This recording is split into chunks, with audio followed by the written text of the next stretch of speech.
They never use the doorbell, always 3 measured knocks, spaced exactly 3 seconds apart. When you open the door, 2 men in flawless black suits stand waiting.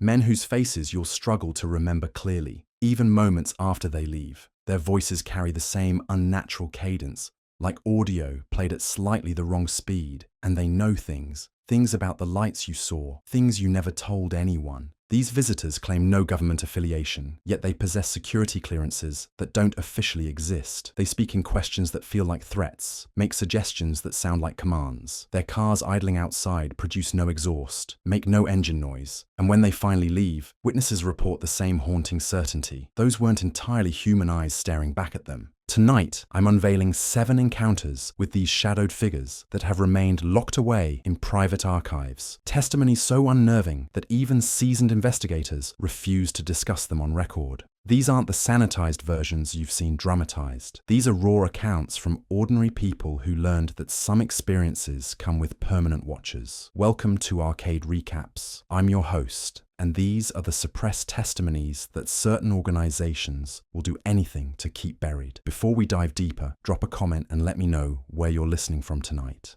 And if you're planning to sleep after this episode, maybe leave a light on tonight. Now settle back, let the familiar sounds of your evening fade away, and prepare for accounts that reveal the most chilling truth. We're not just being watched from above, we're being monitored from within, by figures who wear human faces but carry something far more ancient behind their eyes. These are the men in black encounters that prove contact isn't just real, it's being actively managed. Our first encounter takes us to a quiet suburban neighborhood in Phoenix, Arizona, in the autumn of 1974. Margaret Chen was a retired librarian known in her community for her precision with details and her reluctance to discuss anything she couldn't verify. She lived alone in a modest ranch house on Elm Street, spending her evenings reading and tending to a small garden that was the envy of her neighbors. The events began on a Tuesday night in October. Margaret had been in her backyard around 9:30, bringing in laundry from the line, when she noticed something unusual in the sky. A triangular craft moved silently overhead, its surface reflecting the streetlights below. No navigation lights, no engine noise, just a steady glide across the star field. She watched it for perhaps 2 minutes before it disappeared behind the neighbor's roofline. Margaret was not given to flights of fancy, but she knew she'd seen something that didn't belong in any aircraft manual. She made a mental note of the time, the direction of travel, and the approximate size compared to familiar reference points. Then she finished bringing in the laundry and went inside, deciding to mention it to her neighbor the next morning. She never got the chance. At 7:15 the following morning, there was a knock at her front door. Margaret peered through the peephole and saw 2 men standing on her porch. They wore identical dark suits, white shirts, and narrow black ties. Both appeared to be in their 30s, pale complexioned, with dark hair combed straight back. What struck her immediately was their posture. Perfectly straight, hands at their sides, facing forward with an almost military precision. When she opened the door, the taller of the 2 men spoke first. His voice was flat, without any regional accent she could identify. "Miss Chen, we understand you witnessed something unusual last evening." Margaret felt her chest tighten. She hadn't told anyone about the sighting, hadn't even written it down. "I'm sorry, who are you?" she asked. The second man produced a small leather wallet from his jacket pocket, flipped it open briefly, then closed it before she could read anything clearly. "We're investigating reports of unusual aerial activity in this area. May we come in?" Something about their demeanor unsettled her. Not threatening exactly, but unnaturally formal. Still, they appeared to be official investigators of some kind, and Margaret had always respected authority. She stepped aside and allowed them to enter. They moved into her living room with careful, measured steps, as if they were mentally mapping the space. Neither man sat down, despite her invitation. Instead, they remained standing, positioned so that one had a clear view of the front window, while the other could see toward the back of the house. The questioning began immediately. They wanted to know the exact time she'd been outside, the precise location where she'd been standing, and the direction she'd been facing. When Margaret described what she'd seen, They listened without taking notes, never interrupting, their expressions unchanging. The taller man asked about the craft's altitude, its speed, any sound it might have made. The shorter one inquired about her activities before and after the sighting, whether she'd spoken to anyone, whether she'd taken any photographs. Margaret answered honestly, but with each question, her unease grew. Their knowledge seemed too specific, their interest too focused. How had they known to come to her house? How had they learned about the sighting so quickly when she'd told no one? 20 minutes into the conversation, something happened that Margaret would never forget. The taller man was asking about the craft's appearance when he suddenly stopped mid-sentence. Both men tilted their heads slightly, as if listening to something she couldn't hear. They remained frozen in that position for perhaps 10 seconds, then simultaneously straightened and looked at her. "Miss Chen," the shorter man said, "it would be in your best interest to consider this matter closed." "I don't understand," Margaret replied. "Closed how?" "You did not see anything unusual last evening," the taller man stated. It wasn't a question or a suggestion. It was presented as a fact. Nothing occurred that requires further discussion. Margaret felt a chill that had nothing to do with the morning air. "Are you telling me to lie about what I saw?" Neither man answered directly. Instead, the shorter one stepped closer. Margaret noticed his skin had an odd waxy quality, and his eyes seemed too bright, as if lit from within. "Some observations are best kept private. We trust you understand." Without another word, both men moved toward the door. Margaret followed, her mind racing with questions she didn't dare ask. They stepped onto the porch, turned in perfect synchronization, and walked toward a black sedan parked at the curb. Margaret was certain the car hadn't been there when she'd looked out earlier. But there it sat, its engine running silently. She watched from her doorway as they got in, the taller man behind the wheel, the shorter one in the passenger seat. The car pulled away from the curb with no sound of acceleration, no tire noise on the asphalt. It moved down Elm Street at a steady pace and disappeared around the corner. Margaret stood in her doorway for several minutes, trying to process what had just happened. The encounter felt surreal, like something from a dream that clings to consciousness after waking. But the business card one of them had left on her coffee table was real enough. She went back inside and picked it up. It was completely blank. Both sides white. No text, no logo, no identifying marks of any kind. That evening, Margaret called her nephew in Tucson, a man who worked for the Federal Aviation Administration. Without mentioning the visitors, she asked general questions about aircraft regulations, unusual sightings, and government investigation procedures. Her nephew told her that while various agencies did investigate aerial phenomena, they typically worked through established channels, contacted witnesses by phone first, and always provided proper identification. Margaret never reported her sighting to any official agency. In the weeks that followed, she found herself checking the street more carefully before leaving her house, noticing cars that lingered too long in her neighborhood, paying attention to faces that seemed to appear too often in routine places like the grocery store or the post office. 3 months later, she received a phone call. The voice was flat, mechanical, instantly recognizable despite the months that had passed. "Miss Chen, we trust you've remained discreet about our conversation." The line went dead before she could respond. Margaret Chen lived another 18 years after that October morning, but she never again spent time in her backyard after dark. She never looked up at the night sky with the same sense of wonder she'd once felt, and she never spoke publicly about what she'd seen or who had come to visit her. When her nephew cleaned out her house after her death in 1992, he found a manila envelope hidden behind books in her bedroom closet. Inside was a single sheet of paper with a date, a time, and a brief description of a triangular craft. At the bottom, in Margaret's careful handwriting, were the words, "They said I didn't see it. But I did. I did see it." Our second encounter moves us across the country to a small farming community in rural Nebraska. The year was 1981, and the witness was Robert Kellman, a crop duster pilot who'd been flying over the Great Plains for more than 2 decades. Kellman was known for his reliability, his attention to detail, and his deep knowledge of everything that belonged in the skies over his territory.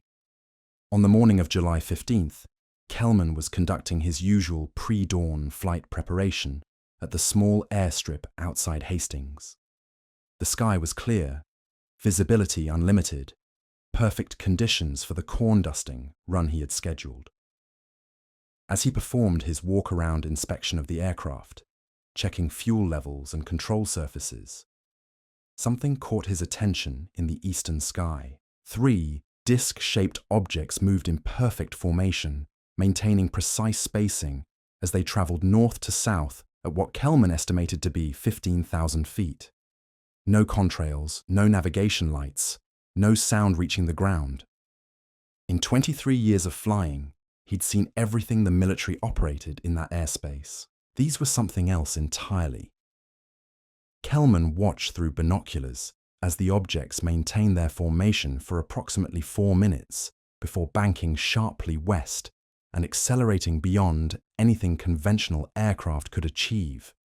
They disappeared into the distance, leaving him standing on the tarmac with more questions than answers. He completed his scheduled flights that day, but the sighting stayed with him. That evening, he called the regional FAA office to file a routine report. The duty officer took his information professionally, asked standard questions about altitude, speed, and duration.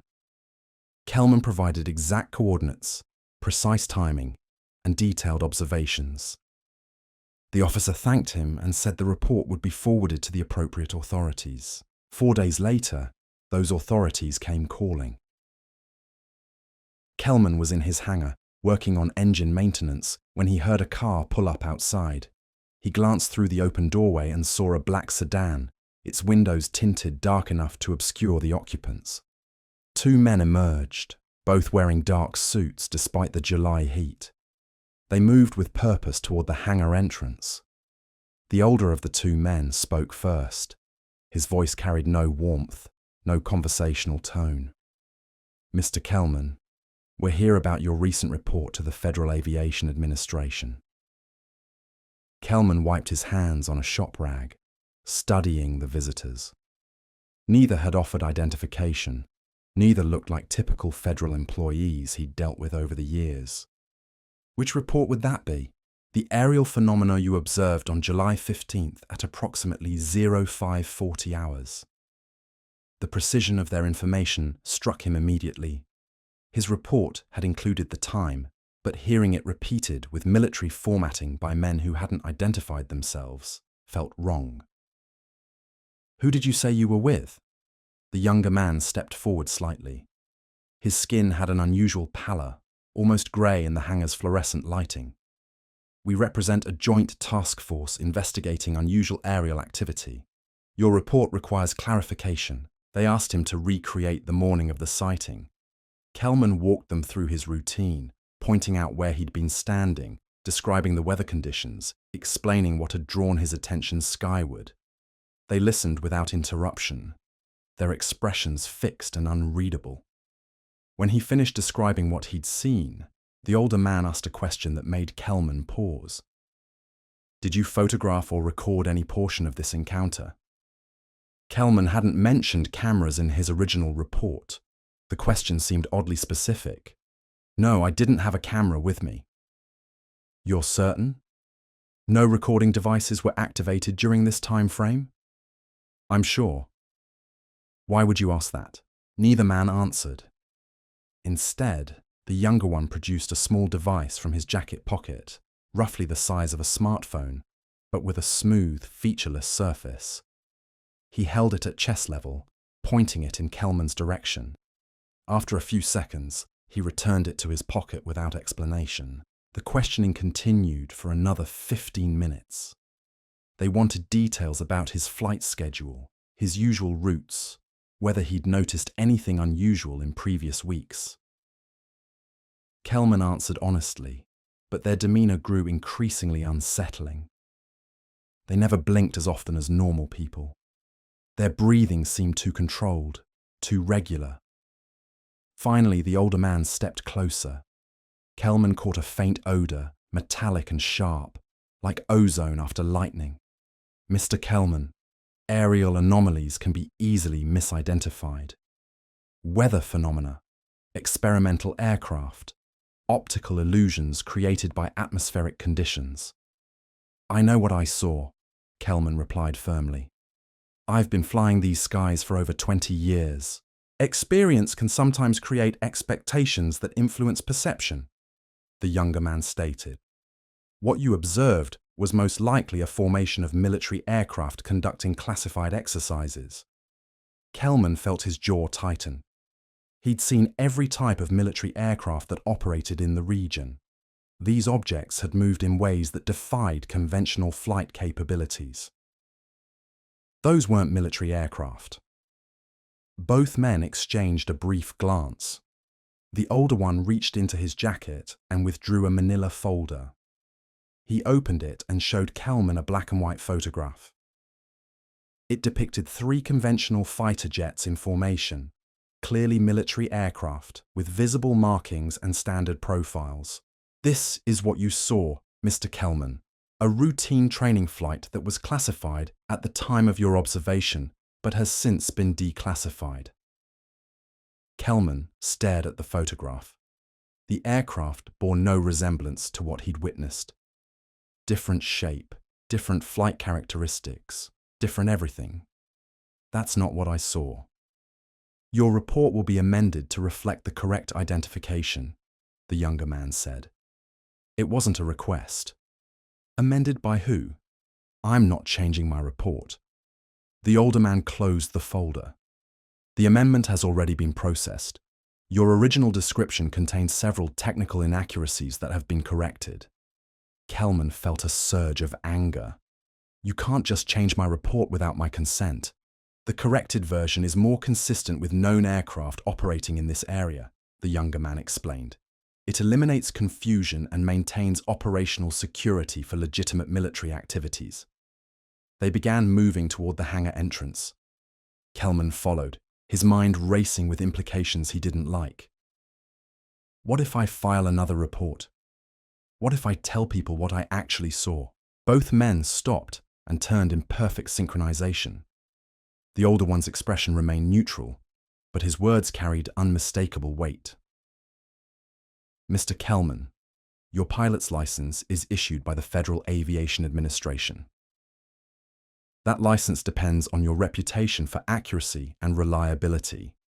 Persistent reports of misidentified aircraft might raise questions about your fitness to operate in controlled airspace. The threat was subtle but clear. Kelman's livelihood depended on his ability to fly, and his ability to fly depended on maintaining good standing with federal aviation authorities. These men, whoever they represented, had just demonstrated they could influence that standing. They walked to their sedan without another word. Kelman watched as they drove away, the car making no sound despite its apparent size and weight. When he called the FAA office the next day to check on his original report, he was told it had been updated to reflect the correct identification of conventional military aircraft. The amended report remained in his file for the rest of his career. But in a locked drawer of his desk at home, Kelman kept his own handwritten account of July 15th, complete with sketches of the objects he'd observed. He never flew again without scanning the sky more carefully, and he never filed another UFO report with any official agency. Years later, when researchers began documenting patterns in witness intimidation, Kelman's case would be cited as a textbook example of how pressure could be applied without overt threats. The message was always the same. Your livelihood depends on your cooperation, and cooperation means accepting the official explanation regardless of what you actually experienced. Our third encounter takes us to the industrial outskirts of Detroit, Michigan, in the winter of 1979. The witness was Sandra Martinez, a quality control inspector at an automotive parts factory who worked the night shift. Sandra was methodical by nature, trained to notice details that others might miss, and skeptical of anything that couldn't be measured or verified. The incident occurred during her lunch break on a February night when the temperature hovered near zero and snow crunched underfoot. Sandra had stepped outside for fresh air, walking to the employee parking lot behind the factory building. The sky was clear, stars visible despite the urban light pollution, and the only sounds were the distant hum of machinery from inside the plant. That's when she saw them. Two figures standing motionless beside her car, dark shapes silhouetted against the white snow. They hadn't been there when she'd parked 6 hours earlier, and she hadn't heard anyone approach across the frozen lot. Something about their stillness struck her as unnatural, like statues placed in the landscape. As Sandra moved closer, details became clearer. Both figures wore long dark coats that reached nearly to their ankles, despite the bitter cold showing no signs of shivering or movement to generate warmth. Their heads were uncovered, hair perfectly styled, despite the wind that occasionally gusted across the open lot. They stood facing her car, not toward the building or the street, as if they'd been waiting specifically for her to appear. When Sandra was perhaps 20 feet away, both figures turned toward her with mechanical precision. No gradual movement, no casual glance over the shoulder. They rotated in place like mannequins being repositioned, their feet never shifting position. The taller figure spoke first, his voice carrying clearly across the cold air, despite no apparent effort to project. "Miss Martinez, we need to discuss your recent observations." Sandra stopped walking. She hadn't told anyone about what she'd seen 3 nights earlier during another break. Hadn't even been certain herself what it was. A light moving erratically above the factory, changing direction in ways that seemed to defy physics, before disappearing behind the building. She'd dismissed it as fatigue, the result of too many consecutive night shifts affecting her perception. "I don't know what you mean," she replied, her breath forming clouds in the frigid air, while theirs remained invisible. The shorter figure stepped forward. In the sodium vapor light from the parking lot fixtures, Sandra could see his face clearly. Pale skin stretched tight over sharp features, eyes that reflected light like an animal's, lips that barely moved when he spoke. 3 nights ago, at approximately 2:15 a.m., you observed an aerial phenomenon from this location. The precision of their information sent a chill through Sandra that had nothing to do with the weather. She'd been alone that night, hadn't mentioned the sighting to her co-workers, hadn't written it down or reported it to anyone. "Who are you?" Neither man answered her question directly. Instead, the taller one moved closer, his footsteps making no sound on the frozen ground. "You work in quality control, Miss Martinez. You understand the importance of accurate identification, of distinguishing between normal variations and genuine anomalies." Sandra nodded slowly, unsure where the conversation was heading. "What you observed was a normal variation. Aircraft lighting affected by atmospheric conditions, creating an illusion of unusual movement. Nothing more." "I know what aircraft look like," Sandra said. "I've lived under the approach path to Detroit Metro for 15 years. This was different." The shorter man produced a small notepad from his coat pocket and flipped through several pages. According to FAA records, Northwest Flight 447 passed through this area at 2:17 a.m., approximately 2 minutes after your observation began. The aircraft was conducting a non-standard approach due to weather conditions. Sandra stared at him. She knew the flight patterns over the factory, had watched planes pass overhead countless times during her breaks. What she'd seen hadn't followed any normal flight path, hadn't displayed standard navigation lights, hadn't made the constant drone of jet engines that always accompanied commercial aircraft. "That's not what I saw," she insisted. Both men exchanged a glance. The taller one reached into his coat and withdrew a manila envelope. He opened it and showed Sandra a photograph of a commercial airliner in flight. its navigation lights clearly visible against a dark sky. This is Flight 447 as it appeared that night. The unusual movement you perceived was caused by temperature inversions in the atmosphere, creating a mirage effect that distorted the aircraft's apparent position and motion. Sandra looked at the photograph, then back at the two men. Everything about the encounter felt rehearsed, as if they'd had this exact conversation many times before with other witnesses. "How did you know I was here tonight? How did you know about my shift schedule?" "We represent a joint task force that monitors reports of aerial anomalies," the shorter man explained.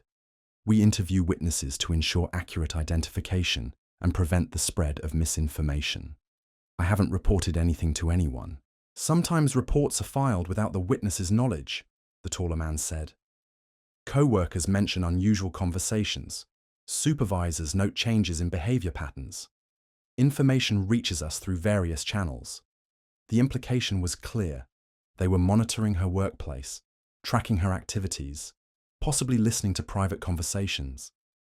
Sandra felt a growing sense of violation, as if her life was being examined under a microscope by people she'd never met. "What do you want from me?" she asked. "Simply acknowledgement that you correctly identified Flight 447 and that no further discussion of this matter is necessary," the shorter man replied. Sandra looked around the empty parking lot, suddenly aware of how isolated she was. The factory buildings seemed farther away than before, the sounds of machinery more distant. Even the wind had died down, leaving an unnatural quiet that amplified her own heartbeat. "And if I don't acknowledge that?" Both men stepped closer. Sandra noticed their breathing still wasn't visible in the cold air, as if their body temperature was somehow different from normal. The taller one spoke in the same flat tone he'd maintained throughout the encounter.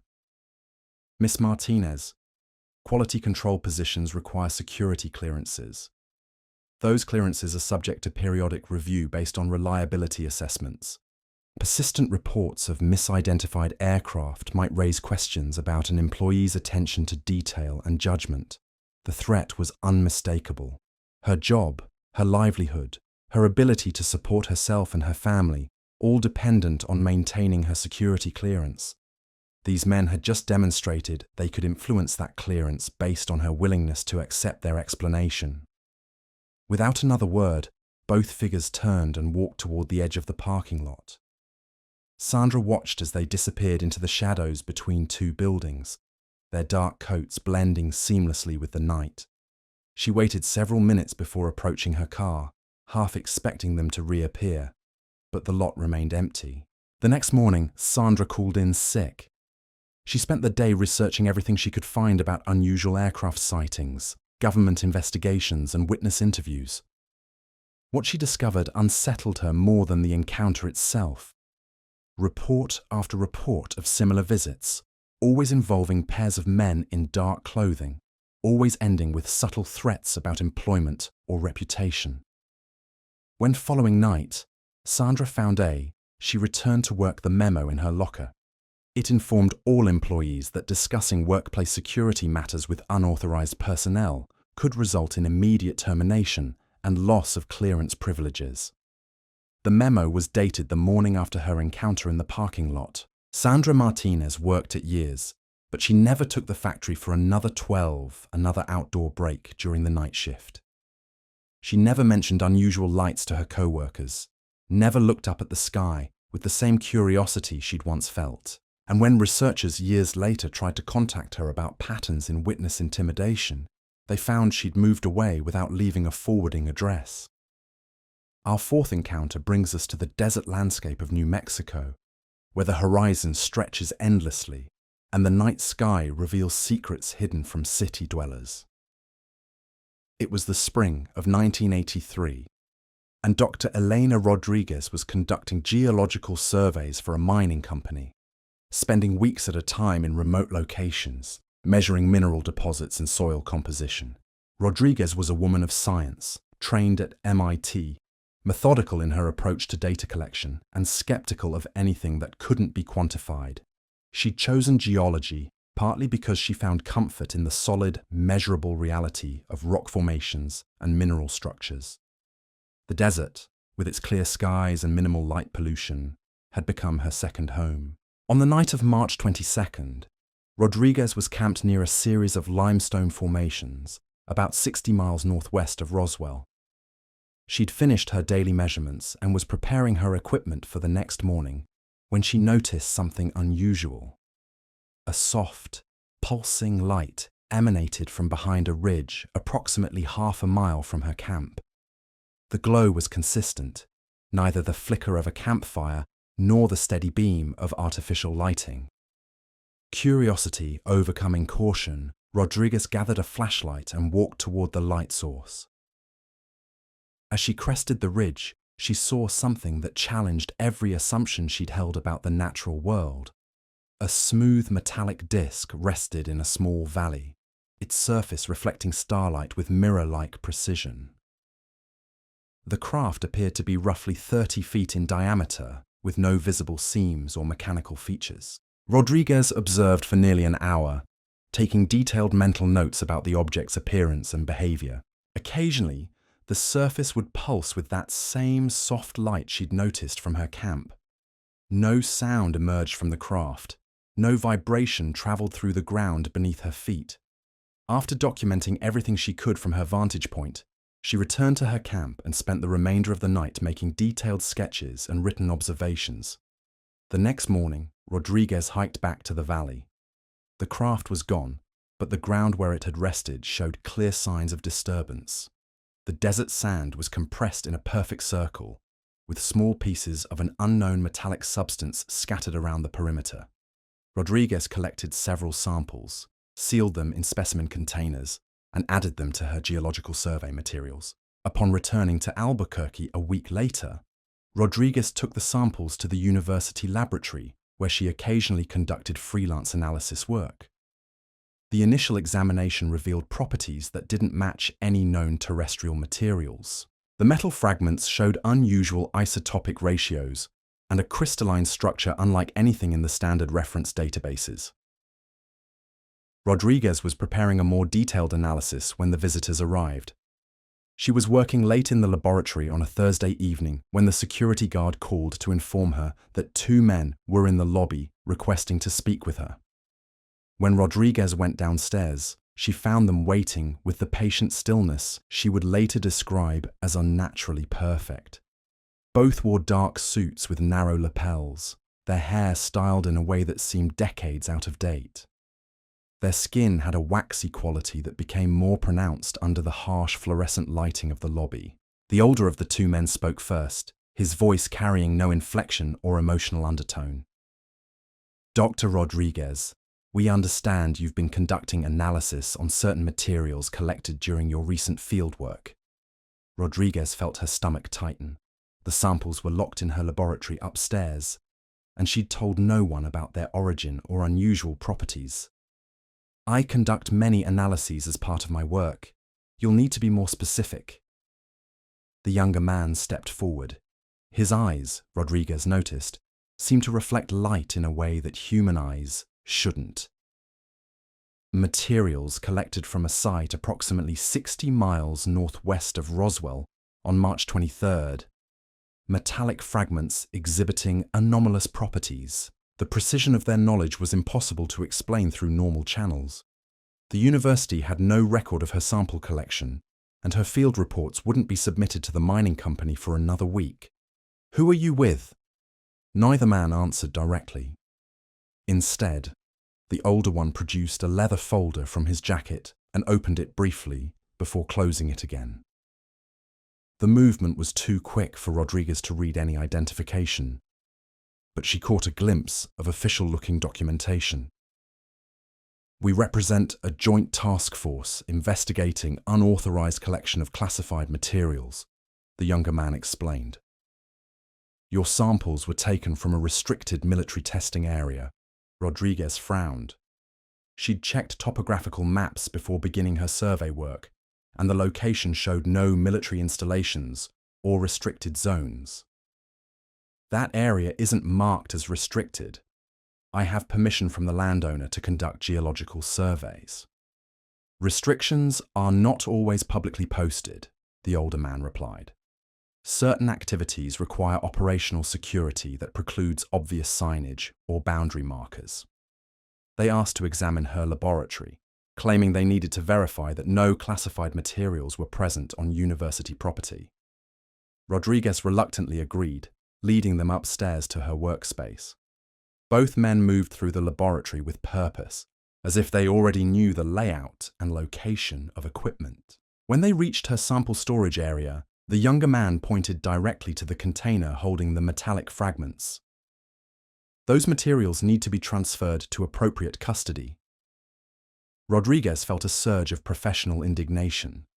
The samples represented potentially significant scientific discoveries, and she'd followed all proper protocols for their collection and analysis.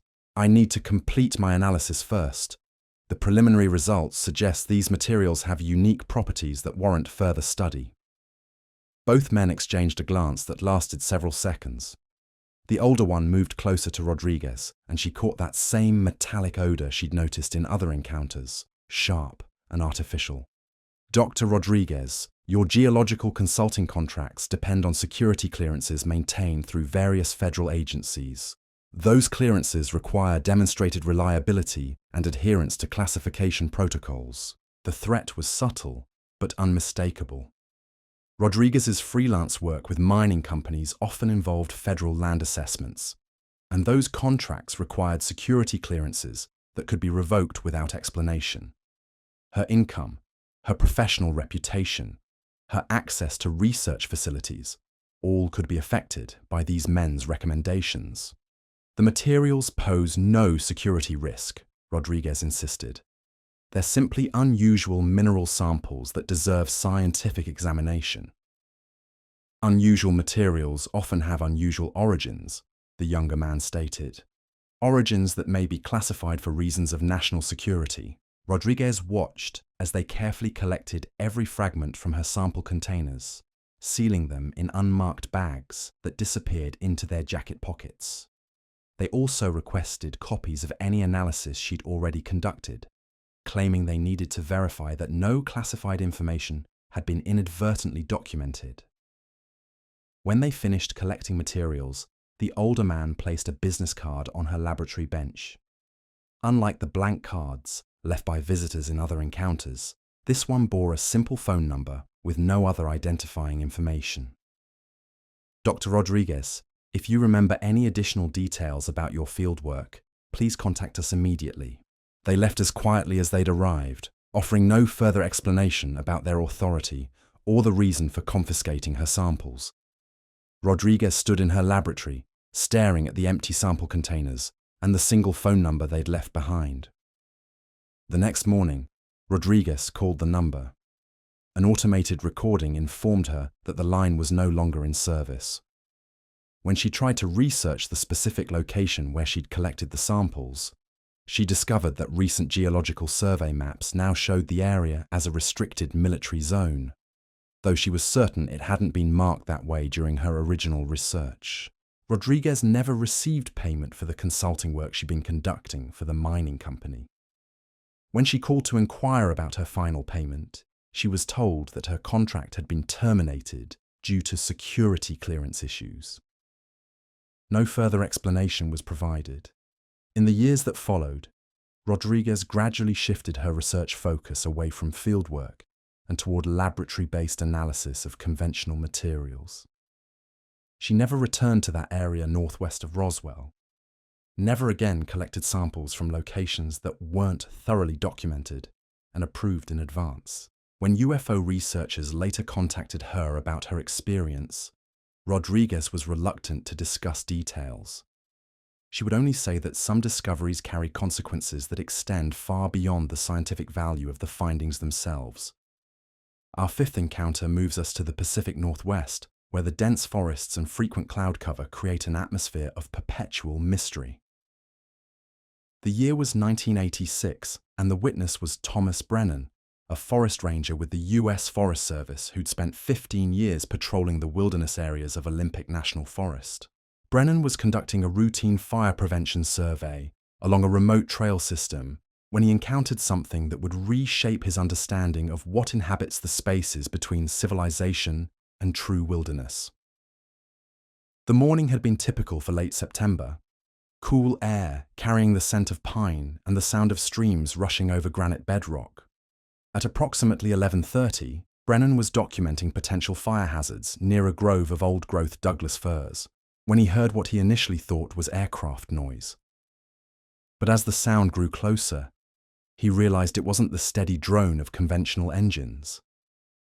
Instead, it was a deep, pulsing vibration that seemed to come from directly overhead, despite his inability to see anything through the forest canopy. Brennan made his way to a clearing where he had an unobstructed view of the sky. What he saw hovering perhaps 200 feet above the treetops defied his 15 years of experience identifying aircraft over wilderness areas. A triangular craft, dark grey in colour, maintained a stationary position while emitting that deep, rhythmic pulse. No rotors, no visible propulsion system, no navigation lights or military markings. The craft remained motionless for approximately 3 minutes before accelerating straight up at a speed that seemed impossible for any known aircraft. Within seconds, it had disappeared beyond the range of normal vision, leaving only the memory of its presence and the lingering vibration that gradually faded from the air. Brennan completed his survey route that day, but the encounter stayed with him. As a federal employee with security clearances, he understood the protocols for reporting unusual aircraft in restricted airspace. That evening, he filed a routine incident report with his supervisor, describing the craft's appearance and behavior in the objective language required for official documentation. 3 days later, the consequences of that report became apparent. Brennan was at the ranger station, reviewing trail maintenance schedules, when 2 men arrived without appointment. They wore dark suits inappropriate for the wilderness setting, their polished shoes already showing dust from the unpaved parking area. Neither carried the usual identification badges or business cards that characterized legitimate federal visitors. The taller man introduced himself only as Agent Morrison, offering no first name or agency affiliation. His companion remained silent, standing near the station's radio equipment with the alert posture of someone monitoring communications. Both men had pale complexions that suggested minimal outdoor exposure, unusual for people claiming to investigate forest area incidents. Agent Morrison wasted no time with pleasantries. "Ranger Brennan, we're here about your report from September 25th. We need to clarify certain details about your observations." Brennan pulled out his copy of the incident report, prepared to walk through the details he'd documented. But Morrison's questions immediately took an unexpected direction. He wanted to know about Brennan's personal life, his family members, his financial situation, his relationships with other Forest Service employees. "I don't understand how that relates to aircraft identification," Brennan said. Morrison's expression didn't change. Context is important when evaluating witness reliability. We need to understand all factors that might influence perception and reporting accuracy. The questioning continued for over an hour. They asked about Brennan's military service, his education, his recreational activities, his political affiliations. The silent man occasionally took notes in a small pad, but never spoke or made eye contact. Throughout the interview, both visitors maintained the same unnaturally formal demeanor that witnesses in other cases had found so unsettling. Finally, Morrison addressed the actual sighting. But instead of asking for additional details about the craft's appearance or behavior, he presented what he claimed was the correct interpretation of events. A military helicopter conducting classified exercises, its unusual appearance caused by experimental stealth modifications and atmospheric distortion. Brennan shook his head. That wasn't a helicopter. No rotors, no rotor wash, completely silent until it accelerated vertically. Morrison opened a briefcase and withdrew a photograph showing a conventional military helicopter in flight. "This is the aircraft you observed, Ranger Brennan. The stealth modifications create a profile that can be misidentified by untrained observers. The photograph bore no resemblance to what Brennan had witnessed. Different shape, different flight characteristics, different everything. That's not what I saw. I've been identifying aircraft over these forests for 15 years. I know the difference between a helicopter and what I observed. The silent man finally spoke, his voice flat and emotionless. Your report will be amended to reflect the correct identification. The amendment has already been processed through Forest Service channels. Brennan felt a surge of anger. You can't change my report without my authorization. Morrison closed the briefcase and stood up. The corrected version eliminates confusion and maintains operational security for legitimate military activities. Your cooperation is appreciated. As they prepared to leave, Morrison delivered a final message that Brennan would remember for years afterward. Ranger Brennan, Forest Service positions require security clearances that are subject to periodic review. Persistent reports of misidentified aircraft might raise questions about an employee's judgment and fitness for wilderness patrol duties. The threat was clear. Brennan's career, his pension, his ability to work in the profession he'd devoted his life to, all could be affected by these men's evaluation of his cooperation. They left without providing contact information or explaining their authority to modify official reports. When Brennan checked with his supervisor the next day, he discovered that his original report had indeed been amended. The new version described a routine helicopter sighting with no unusual characteristics. His supervisor claimed the change had come through proper channels and advised Brennan not to question established procedures. Brennan never filed another UFO report with any agency. He completed his Forest Service career without incident, but colleagues noticed he'd become more reserved, less willing to discuss unusual observations during wilderness patrols. When he retired in 1998, he kept his detailed personal notes about the September sighting, but never shared them with researchers or investigators. The pattern of his encounter, like so many others, demonstrated the systematic approach used to silence credible witnesses. Official reports modified without consent, careers threatened through security clearance reviews, and the persistent message that cooperation meant accepting whatever explanation was provided, regardless of its accuracy. Our sixth encounter takes us to the suburbs of Cleveland, Ohio, in the bitter winter of 1988. The witness was Patricia Holloway, a night shift nurse at a local hospital who developed the habit of studying the sky during her commute home in the early morning hours. Patricia was trained to observe details, to notice changes in patterns, and to document abnormalities with scientific precision. On the morning of January 14th, Patricia was driving home along a familiar route through residential neighborhoods when she noticed lights moving in formation above the houses ahead. At first glance, they appeared to be aircraft navigation lights, but their behavior quickly proved otherwise. The lights moved in perfect synchronization, stopping and starting instantaneously, changing direction at angles that defied conventional flight physics. Patricia pulled into a shopping center parking lot to observe more clearly. 4 bright lights, arranged in a diamond pattern, hovered approximately 500 feet above the surrounding homes. No sound reached the ground. No exhaust trails marked their presence. No conventional aircraft features were visible between the lights. They maintained their formation for nearly 10 minutes before accelerating straight up and disappearing into the pre-dawn darkness. As a healthcare professional, Patricia understood the importance of documentation. She wrote detailed notes about the sighting immediately after arriving home, including exact times, weather conditions, and precise descriptions of the light's behavior. She sketched the formation pattern and estimated distances using familiar landmarks as reference points. Patricia had no intention of reporting the sighting to authorities, but her notes became relevant 2 days later when she overheard co-workers discussing similar lights observed from the hospital parking lot during the night shift.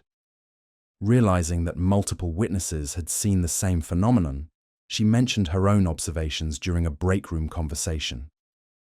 Unknown to Patricia, that conversation set events in motion that would demonstrate how thoroughly witness activities were monitored. Within 48 hours, She received visitors who knew details about her sighting that she'd shared with no one outside the hospital. The men arrived at her apartment on a Saturday afternoon when Patricia was preparing for another week of night shifts. She answered the door to find two individuals who seemed oddly out of place in her modest residential building. Both wore expensive dark suits, carried themselves with military precision, and spoke with careful formality that suggested extensive training in interview techniques. The older man identified himself as Agent Parker, though he provided no credentials or agency affiliation. His companion remained nameless throughout the encounter, serving as a silent observer who occasionally took notes in a leather-bound pad. Both men had complexions so pale they seemed almost translucent under the apartment's interior lighting. Agent Parker's opening statement immediately established the scope of their knowledge. "Miss Holloway, we understand you observed unusual aerial activity on the morning of January 14th while traveling home from Cleveland General Hospital. We need to discuss the accuracy of your observations." Patricia felt her chest tighten. She'd mentioned the sighting to perhaps 3 co-workers, had written nothing official, had contacted no government agencies. "How do you know about that?" Parker ignored her question. "You were driving westbound on Cedar Road when you noticed lights in formation above residential areas. You stopped in the Eastgate Shopping Plaza parking lot to observe for approximately 9 minutes. The precision of their information was impossible to explain through normal channels. They knew her exact route, the specific location where she'd stopped, even the duration of her observation." Patricia realized she was dealing with people who had access to surveillance capabilities far beyond anything she'd imagined. The interview proceeded along familiar lines documented in other encounters. They wanted details about her observations, but seemed less interested in learning new information than in testing her memory and commitment to her account. Parker asked about the light's color, their movement patterns, their apparent altitude. The silent man occasionally requested clarification about timing or distances. After 30 minutes of questioning, Parker produced a manila folder containing what he claimed were official explanations for the aerial activity: military aircraft conducting training exercises, atmospheric conditions that distorted normal navigation lights, optical illusions created by temperature inversions in the winter air. Patricia examined the documents, noting their professional appearance and official-looking headers. But the explanations bore no resemblance to what she'd witnessed. The described aircraft had different flight characteristics, different lighting configurations, different behavior patterns entirely. "This doesn't match what I saw," Patricia said firmly. "Those lights moved in ways that conventional aircraft cannot achieve." Parker's expression remained neutral. "Atmospheric distortion can create the appearance of impossible movement patterns. What you observed was a squadron of F-16 fighters conducting night training exercises." The silent man opened his leather pad and showed Patricia a photograph of military jets in formation. The aircraft displayed standard navigation lights in conventional positions, nothing resembling the diamond pattern she'd observed or the instantaneous direction changes she'd witnessed. "That's not what I saw," Patricia repeated. "I work nights. I've seen military aircraft many times. This was completely different." Both men exchanged a glance that lasted several seconds. Parker closed the folder and leaned forward slightly. "Miss Holloway, nursing licenses are issued by state medical boards that maintain strict standards for professional reliability. Healthcare workers who demonstrate poor judgment or unreliable observation skills may face license review procedures." The threat was subtle but unmistakable. Patricia's career, her ability to support herself, her professional reputation, all depended on maintaining her nursing license. These men had just indicated they could influence that license based on her willingness to accept their explanation. Parker continued in the same flat tone. "Additionally, hospital security clearances require background evaluations that include assessment of employee stability and judgment. Persistent reports of misidentified aircraft might raise questions about fitness, for positions requiring access to sensitive medical facilities. Patricia understood the implications clearly. Her job at the hospital, her access to patient care areas, her ability to work in healthcare, all could be affected by these men's assessment of her cooperation. The visitors remained for another 15 minutes, repeating their explanation and requesting confirmation that Patricia understood the correct identification of what she'd observed. They left behind copies of the official documents, along with a business card containing only a phone number with no other identifying information. After they departed, Patricia called the number immediately. An automated recording informed her that the line was not in service. She tried several more times over the following days, always receiving the same message. Patricia never discussed the sighting with her co-workers again. When one of them mentioned seeing strange lights during subsequent nights, Patricia changed the subject. She completed her nursing career without incident, but colleagues noticed she'd become less observant, less likely to comment on unusual occurrences or anomalies in routine procedures. Years later, when researchers documented patterns in witness intimidation, Patricia's case would demonstrate how professional licenses and security clearances could be used as leverage to ensure silence. The message was always the same.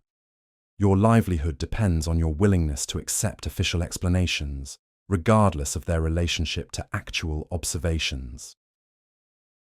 Our seventh and final encounter brings us to the windswept coastline of Maine, where the boundary between sea and sky creates an atmosphere thick with mystery. The year was 1990, and the witness was Captain Harold Mackenzie, a commercial fisherman who'd spent 37 years navigating the waters off the North Atlantic coast. Mackenzie operated a 40-foot lobster boat out of Bar Harbor, following traditional fishing grounds that his father and grandfather had worked before him. He knew every current, every weather pattern, every trick of light that the ocean could play on a man's perception. What he encountered on the night of October 9th challenged everything he thought he understood about the natural world. The evening had started routinely. Mackenzie was returning from his final trap run of the season, his boat loaded with the day's catch, when he noticed something unusual on the horizon. 3 lights arranged in a triangular formation hovered approximately 2 miles offshore, their brilliance cutting through the autumn fog that typically shrouded the coastline after sunset. At first, Mackenzie assumed they were Coast Guard vessels conducting night operations, but as he adjusted his course to avoid potential restricted waters, the lights began moving in ways that defied maritime physics. They rose vertically from the water's surface, maintained perfect formation while accelerating to impossible speeds, then stopped instantaneously before descending back toward the ocean. Mackenzie cut his engines and drifted, watching the display through binoculars he kept for spotting distant vessels. The objects appeared metallic, their surfaces reflecting moonlight with mirror-like precision. No wake disturbed the water beneath them.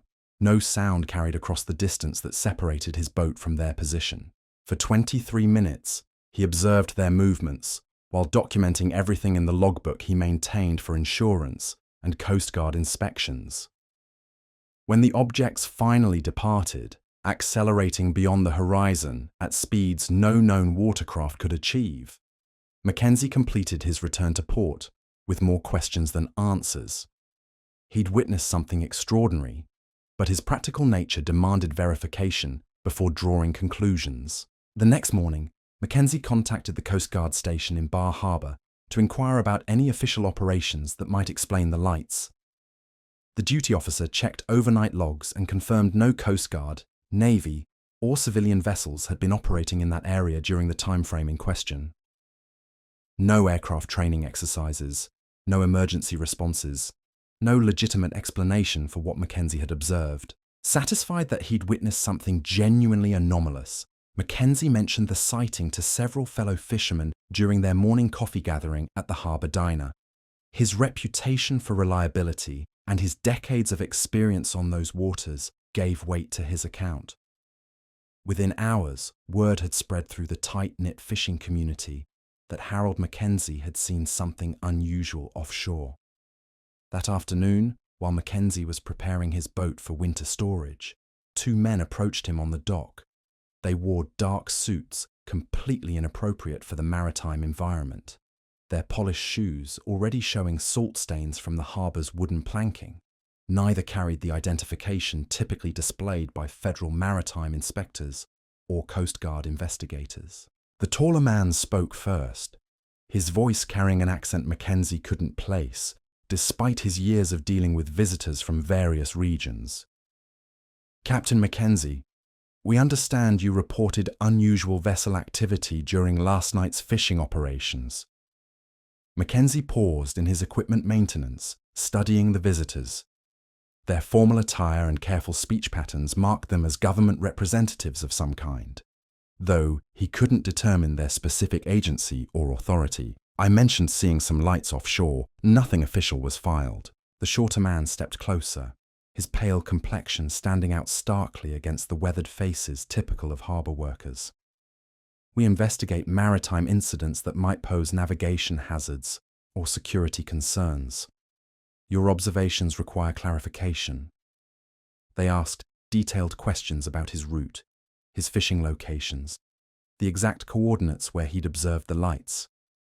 Mackenzie answered honestly, pulling out his charts to show precise positions and bearing readings he'd recorded in his logbook. Both men listened without taking visible notes, their expressions remaining fixed throughout his explanation. When Mackenzie finished describing what he'd witnessed, the taller man produced a folder containing what he claimed were Coast Guard incident reports.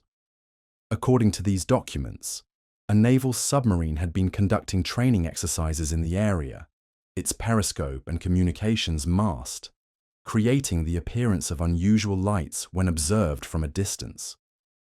Mackenzie examined the paperwork, noting its official appearance and detailed technical language. But the explanation made no sense to someone with his maritime experience. Submarines didn't operate on the surface in triangular formations, didn't hover motionless above water, didn't accelerate vertically into the sky. "That's not what I saw," Mackenzie said firmly. "I've been fishing these waters since I was 12 years old. I know the difference between a submarine and what I observed last night." The shorter man opened a briefcase and withdrew photographs showing a submarine's conning tower breaking the surface during night operations. The vessel's lights reflected off the water, creating patterns that might be misidentified by distant observers under certain atmospheric conditions. "Submarine operations often appear unusual when viewed from civilian vessels," he explained. "The combination of distance, fog, and reflected light creates optical illusions that can be easily misinterpreted." Mackenzie studied the photographs, comparing them to his memory of the previous night's events. The submarine's profile bore no resemblance to the metallic objects he'd witnessed. Different shape, different behavior, different lighting configuration entirely. "Those photos don't show what I saw," he insisted. "The objects I observed were triangular, moved vertically, and showed no characteristics of any watercraft I know." Both men exchanged a glance before the taller one delivered a message that would echo similar threats made to witnesses in other encounters. "Captain Mackenzie, commercial fishing licenses are issued by federal maritime authorities who maintain strict standards for vessel operators. Those standards include requirements for accurate navigation reporting and reliable observation skills." The implication was clear. Mackenzie's livelihood, his boat registration, his ability to operate in federal waters, all depended on maintaining good standing with maritime authorities. These men had just indicated they could influence that standing based on his willingness to accept their submarine explanation. The shorter man continued the pressure. "Additionally, harbour facilities lease dock space based on recommendations from federal inspectors who evaluate the reliability and judgment of commercial operators. Persistent reports of misidentified naval operations might raise questions about an operator's fitness for prime harbour locations." Mackenzie felt his jaw tighten.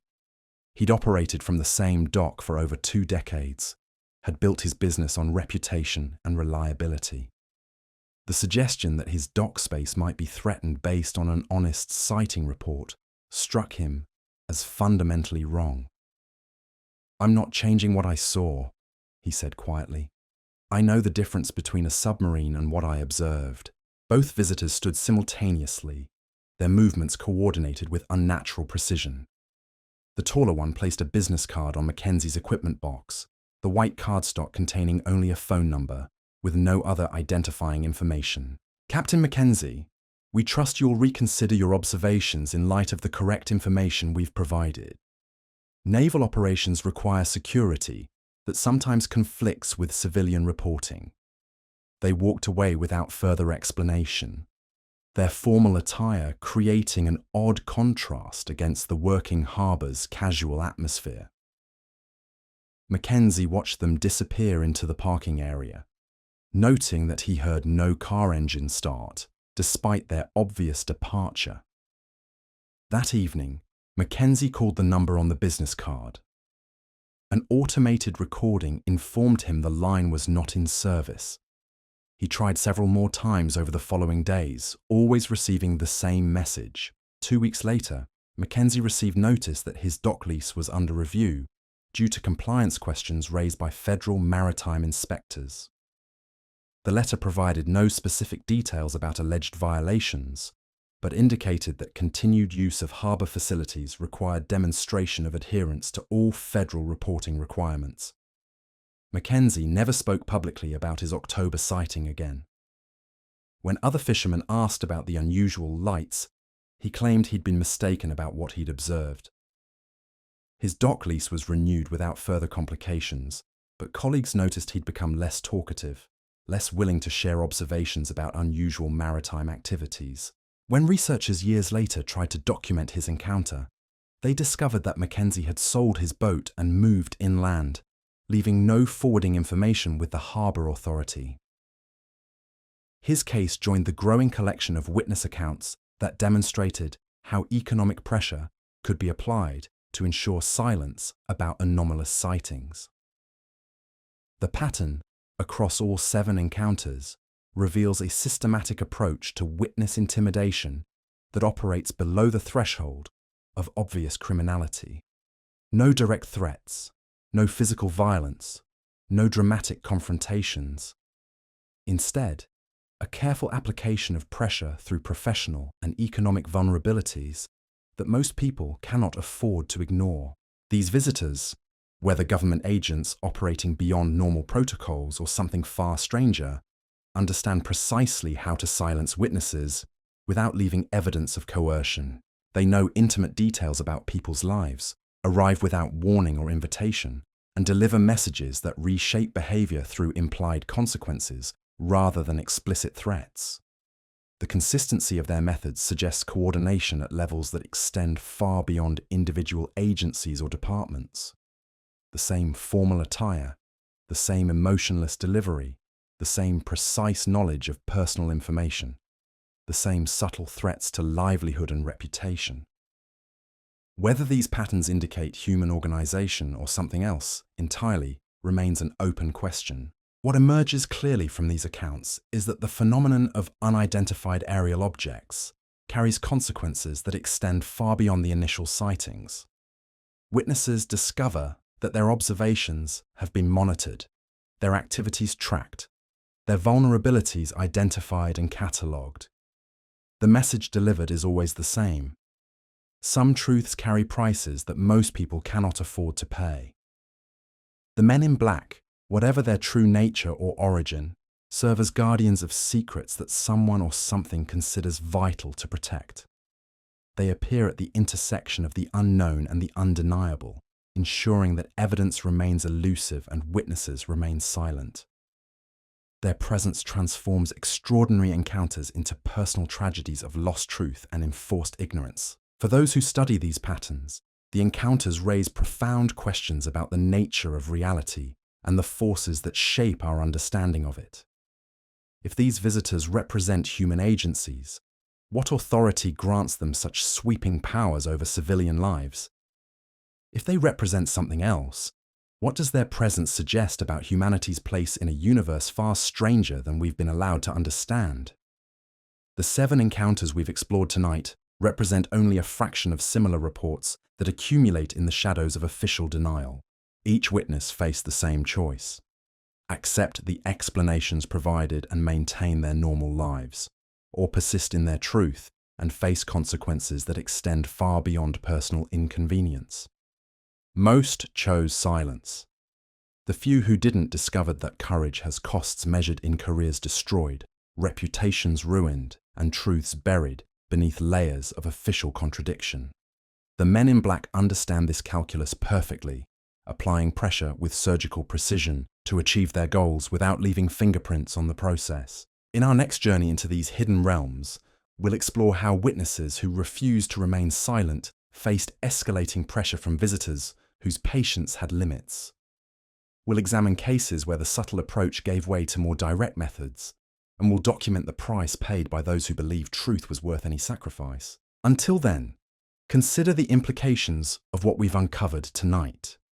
In a world where extraordinary experiences carry extraordinary consequences, where truth becomes a luxury few can afford, and where silence is purchased through carefully applied fear, what other secrets might be preserved through similar methods? What other witnesses might be walking among us, carrying knowledge they dare not share, haunted by visits they cannot forget? The men in black remain active, their methods refined by decades of practice, their success measured by the silence they maintain around phenomena that challenge our most basic assumptions about reality.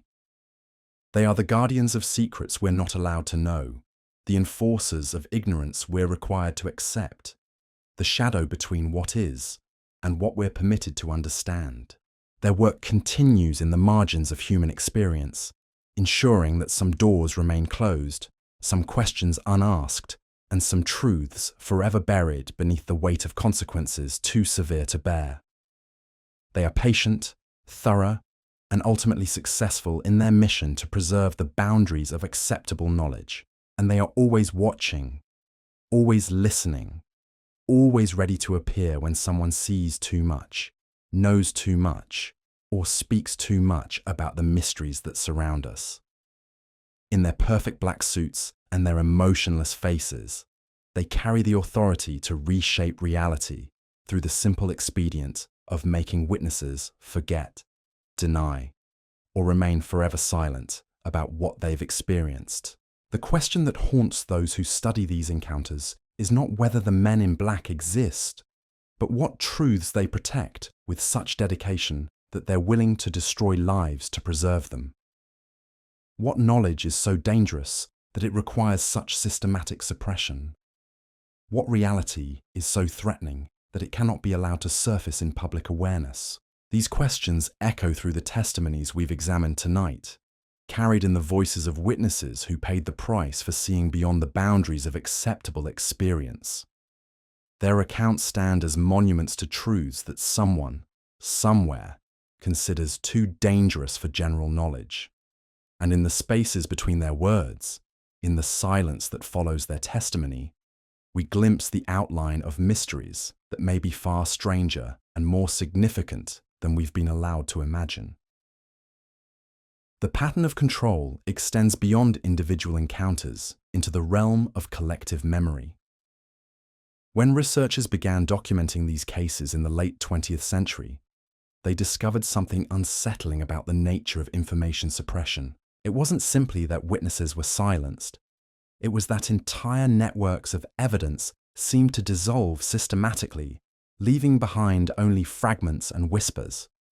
Dr. Michael Harrison, a sociologist at the University of Vermont, spent 3 years in the early 90s attempting to trace the origins of men in black encounters. His methodology was straightforward.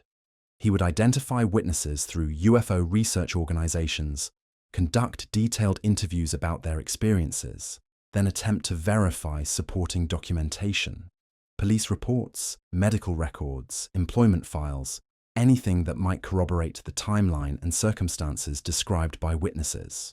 What Harrison discovered defied conventional explanations for bureaucratic inefficiency or routine file disposal. In case after case, crucial documents had vanished from archives that maintained meticulous records of less significant events. A police report describing unusual visitors to a witness's home would be missing from files that contained every other incident report from that month. A hospital's employment record for a nurse who'd reported workplace intimidation would show gaps in her work history that corresponded exactly to the periods when she'd claimed to be under surveillance. Most disturbing were the patterns Harrison found in death records and relocation data.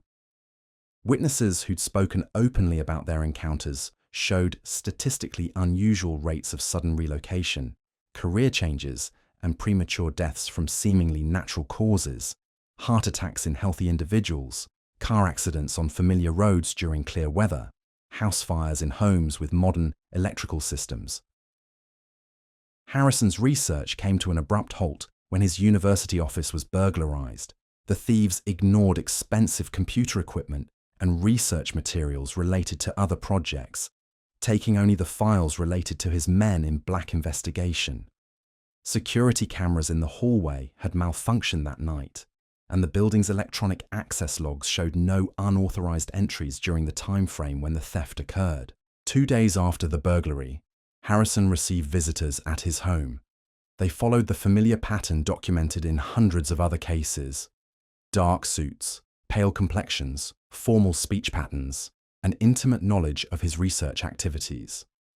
They didn't threaten him directly. They simply explained that his investigation had strayed into areas involving national security and that continued research might affect his tenure review process. Harrison abandoned his Men in Black research immediately. When colleagues asked about his sudden change in focus, he claimed he'd discovered the topic lacked sufficient academic merit for serious scholarly investigation. The half-completed manuscript disappeared from his files, and he never spoke publicly about his findings. This pattern of institutional suppression extends into media coverage as well.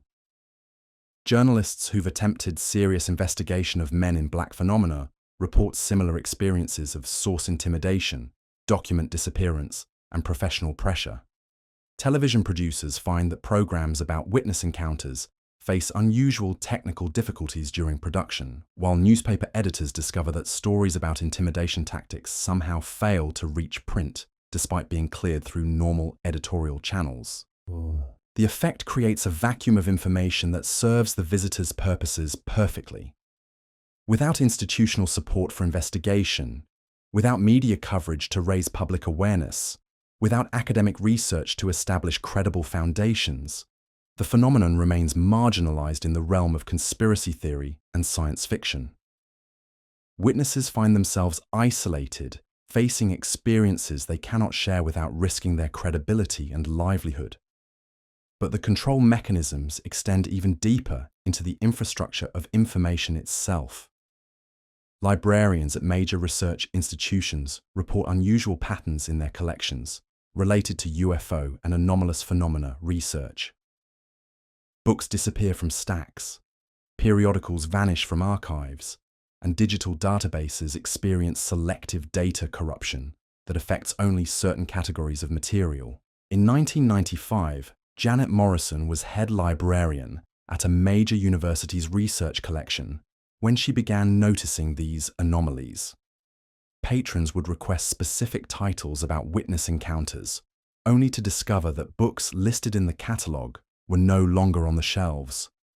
When Morrison investigated, she found that items were being checked out using library cards that belonged to people who'd never visited the facility. The pattern accelerated when Morrison began keeping detailed logs of missing materials. Each week brought new disappearances, always focused on the same narrow range of topics: government secrecy, witness intimidation, unexplained aerial phenomena, and accounts of official harassment. Other conspiracy-related materials remained untouched, suggesting a very specific targeting of information rather than general paranoia suppression. Morrison's investigation ended when she was approached by 2 men who claimed to represent a federal task force investigating library security breaches. They explained that certain materials in academic collections contained classified information that had been inadvertently released through normal publishing channels. Their agency was conducting systematic reviews to identify and remove these materials from public access. When Morrison requested documentation of their authority, They produced official-looking credentials that identified them as members of a joint military-civilian oversight committee. The paperwork appeared legitimate, complete with appropriate seals and signatures. But Morrison noticed the men themselves displayed the same unsettling characteristics described by witnesses in other encounters. Pale skin, emotionless expressions, and speech patterns that seemed carefully rehearsed. They asked for Morrison's cooperation in identifying additional materials that might require review. She provided them with catalogue information about the missing books, hoping to understand the scope of their investigation. Instead, she discovered that her cooperation had been interpreted as authorization for expanded removals. Over the following months, entire sections of the collection related to government secrecy and anomalous phenomena simply vanished. When Morrison attempted to contact the Oversight Committee to discuss the scope of removals, she discovered that the phone numbers on their credentials were not in service. Her inquiries to federal agencies about the committee's existence yielded no information about any such organization. The books were gone. Her records of their removal had been altered in the library's computer system, and she had no way to prove what had happened.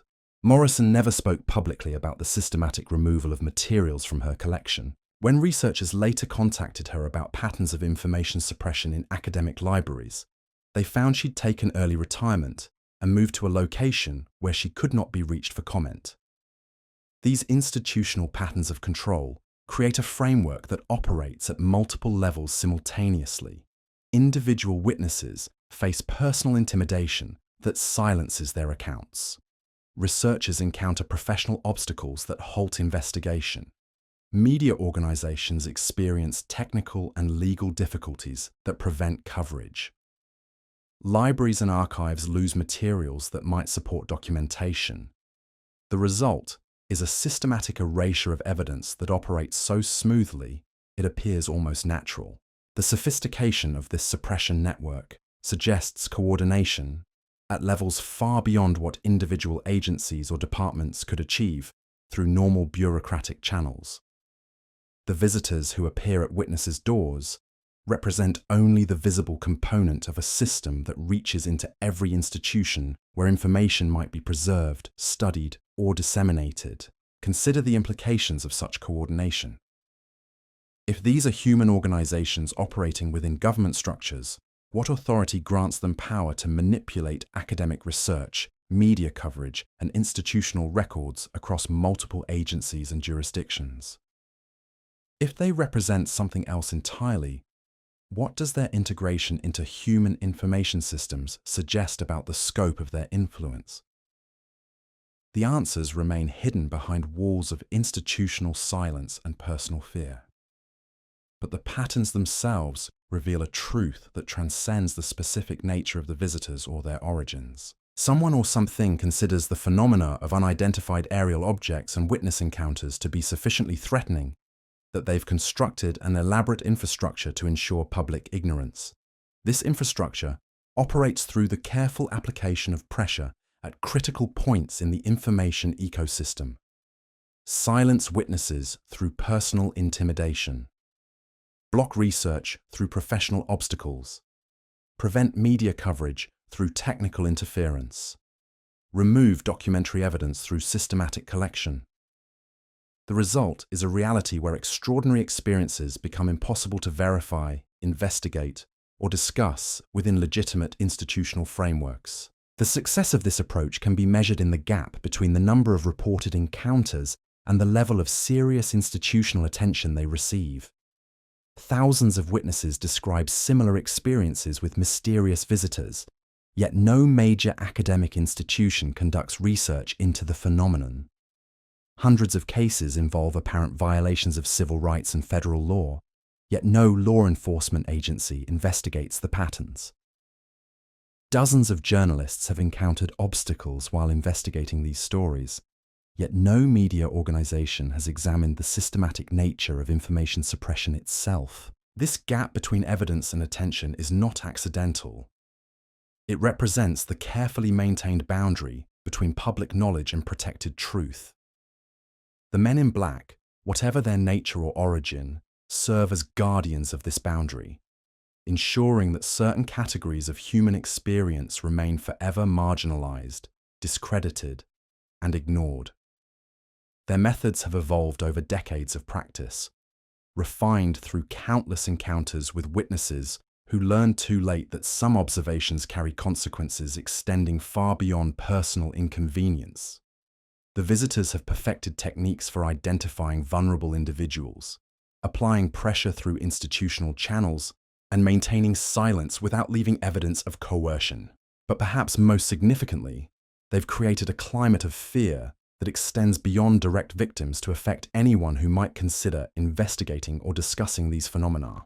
The knowledge that witnesses face systematic intimidation serves as a deterrent to potential observers, researchers, and journalists. People learn not to look too closely at unusual aerial phenomena, not to ask too many questions about official explanations, and not to pursue investigations that might attract unwanted attention. This climate of preemptive self-censorship may be the most effective component of the entire suppression system. When people silence themselves rather than risk confrontation with mysterious authorities, the visitors achieve their goals without needing to intervene directly. The fear of consequences becomes more powerful than the consequences themselves, creating a population that polices its own curiosity about phenomena that challenge official reality. The 7 encounters we explored represent only the documented cases where witnesses were willing to speak despite the risks. For every person who shared their experience with researchers, how many others chose silence to protect their families, careers, and personal safety? How many potential witnesses decided that truth was not worth the price they might be forced to pay? These questions illuminate the true scope of the suppression system. It operates not only through direct intervention, but through the psychological effect of knowing that intervention is possible. Witnesses understand that sharing their experiences might bring visitors to their door. Researchers know that investigation might affect their careers. Journalists realize that coverage might create professional obstacles. The result is a self-regulating system where the threat of consequences maintains silence more effectively than actual enforcement. In this environment, the men in black achieve their objectives through reputation as much as action. Their legend becomes a tool of control, warning potential witnesses and investigators about the risks of pursuing forbidden knowledge.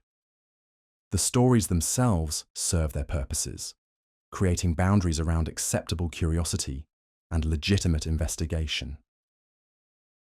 Yet the very existence of these accounts also reveals the limits of their control. Despite decades of systematic suppression, witness testimonies continue to emerge. People continue to report encounters with mysterious visitors. Researchers continue to document patterns in their behavior, and the accumulated evidence continues to suggest coordination at levels that challenge conventional explanations. The persistence of these reports in the face of systematic intimidation suggests that the phenomena they describe may be too significant, too widespread, or too important to suppress completely. The visitors may control individual witnesses and institutional responses, but they cannot erase the experiences themselves or eliminate the human drive to understand and share extraordinary encounters. This tension between suppression and revelation creates the landscape where we find ourselves tonight, surrounded by evidence of systematic control, yet able to examine that evidence and draw conclusions about its implications, aware of the risks faced by witnesses, yet able to hear their voices through the silence imposed upon them, understanding the scope of institutional manipulation, yet able to document its patterns and methods. The men in black may control the official channels through which information flows, but they cannot control the deeper currents of human curiosity and the drive to understand our place in a universe far stranger than we've been allowed to imagine. Their success in maintaining institutional silence only makes the whispered testimonies of witnesses more precious, more significant, and ultimately more revealing about the true nature of reality. In the spaces between their perfect control, in the cracks of their systematic suppression, truth continues to emerge like water finding its way through stone.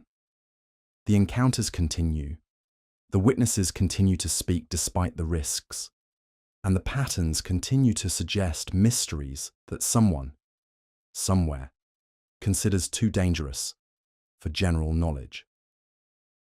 As we prepare to conclude this exploration of rare encounters and systematic silencing, consider what these patterns reveal about the world we inhabit, a reality where extraordinary experiences are met with extraordinary suppression, where truth becomes a luxury few can afford, where the price of knowledge may be higher than most are willing to pay.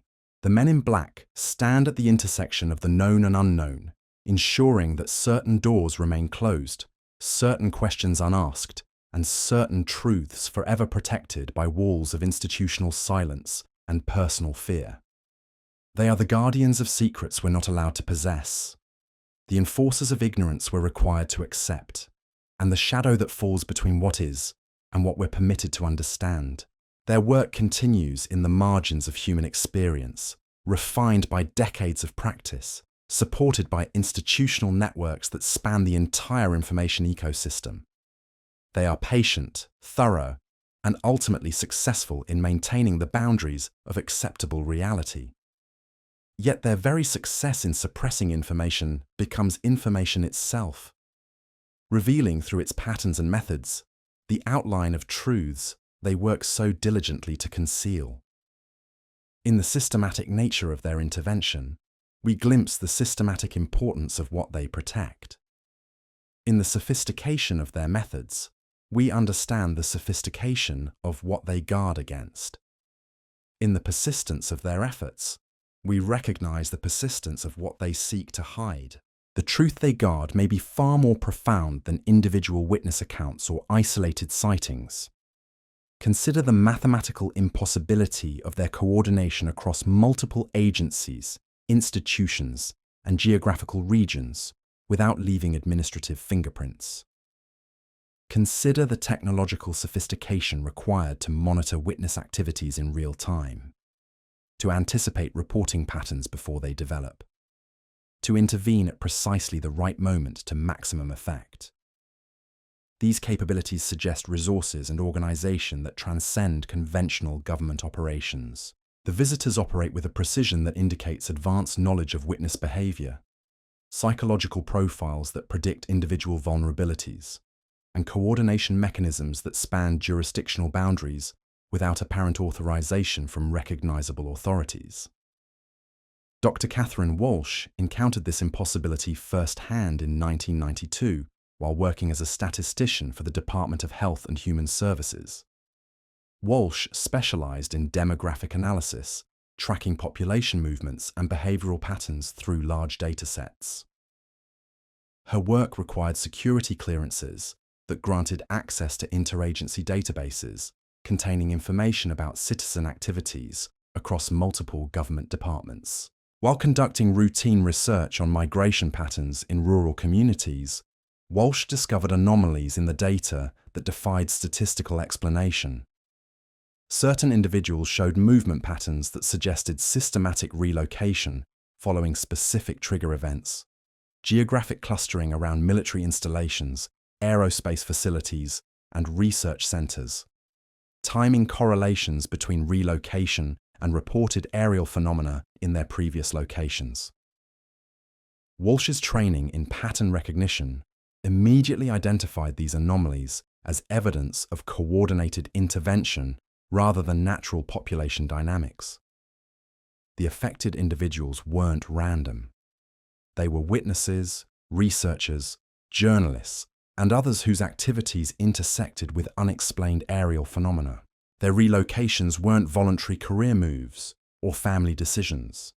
They were responses to pressures that appeared simultaneously across multiple life domains. The statistical signature was unmistakable. Employment terminations coordinated with lease non-renewals, security clearance reviews timed with family medical emergencies, professional licensing challenges synchronized with social isolation campaigns. No single agency could orchestrate such comprehensive life disruption across multiple jurisdictional boundaries. Yet the patterns indicated precisely that level of coordination. Walsh attempted to trace the administrative origins of these interventions through the interagency databases available to her. Social Security Administration records, Internal Revenue Service files, Federal Bureau of Investigation background checks, Department of Defense personnel databases. Each system contained fragments of the larger pattern, but no single agency showed evidence of coordinating the overall campaign. More disturbing were the gaps in the electronic records. Key documentation was missing from archives that maintained comprehensive records of less sensitive information. Database queries returned incomplete results when searching for specific individuals whose relocation patterns had triggered Walsh's attention. System administrators claimed the missing data represented routine purges of outdated information, but the timing and selectivity of these purges followed no standard archival protocols. Walsh documented her findings in a preliminary report intended for her immediate supervisor. The report outlined the statistical anomalies, described the coordination patterns, and recommended expanded investigation to identify the administrative mechanisms responsible for these interventions. She submitted the document through normal channels and waited for guidance on how to proceed. The response came not from her supervisor, but from two men who appeared at her office without appointment on a Tuesday morning in November. They wore the familiar dark suits that had become synonymous with official visits to witnesses and researchers. Their credentials identified them as representatives of an interagency oversight committee tasked with reviewing statistical research that might inadvertently reveal classified operational patterns.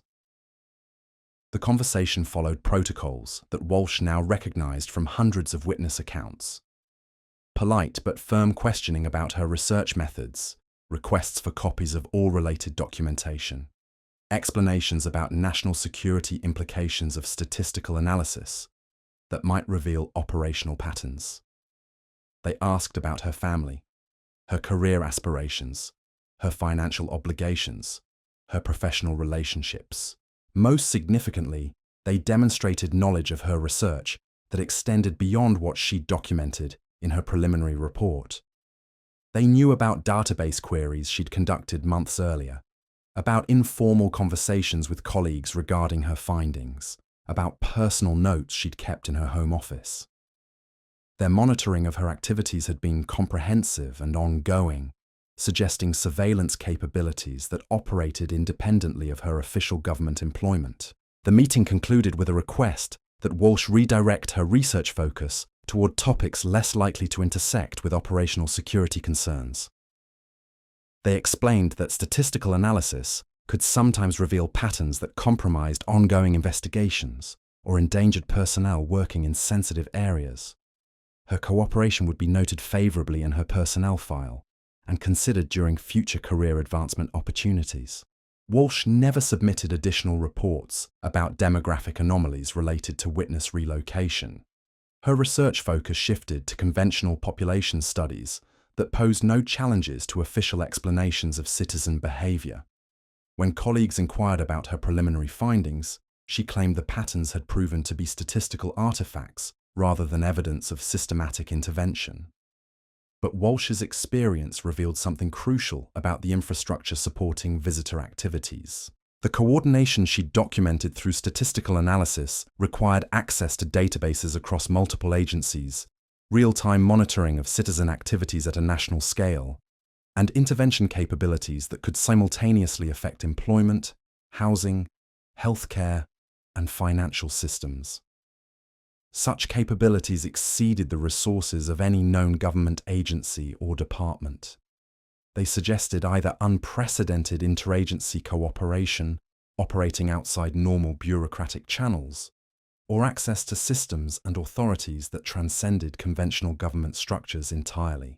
The implications extend beyond questions about the visitor's identity to fundamental issues about the nature of citizen privacy and institutional authority in modern society.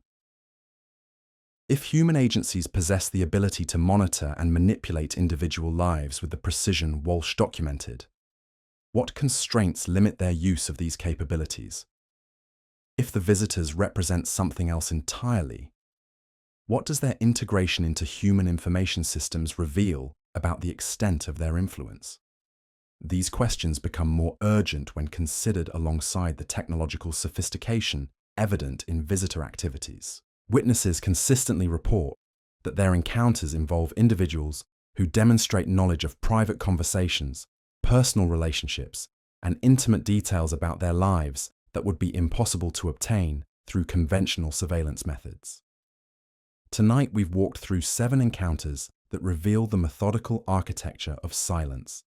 7 ordinary people whose extraordinary experiences brought visitors to their doors, carrying messages wrapped in politeness, but weighted with consequence.